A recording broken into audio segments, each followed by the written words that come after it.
仗義每當屠狗輩啊！究竟咧呢句説話係咩意思呢？通常咧冇學識嘅人咧，當你遇到困難嘅時候咧，呢班人咧係絕對地仗義去幫你。咁咧我自己咧有一個親身嘅經歷，當我咧喺2017年嘅時候咧遇到一個人生或者事業上嘅低谷嘅時候咧，就係呢一班人就係出手幫你。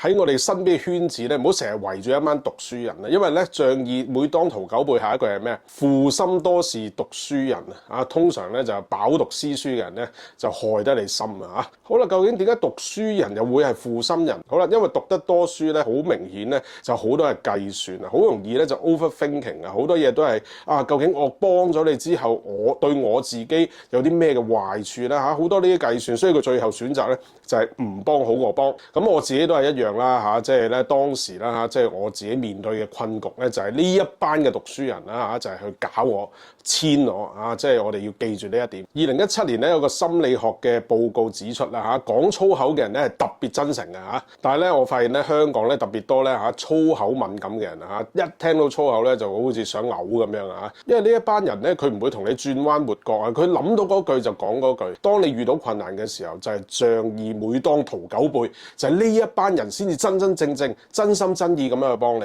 咁所以咧，我哋去睇人嘅時候咧嚇，特別喺我哋呢個社會特別多官話嘅，係咪？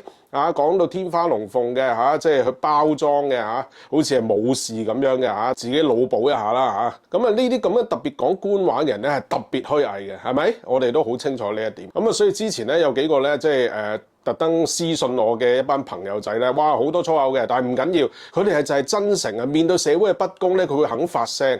我哋就係要呢一班人我哋就係需要社會係需要真誠嘅人真話嘅人。好啦，最後咧我唔知你係咪一個中意講粗口嘅人啦。如果你講粗口咧，千祈唔好介意自己講粗口啊！我哋唔需要嘅，因為咧確確切切咧，我哋講粗口嘅人咧就係一個真誠嘅人。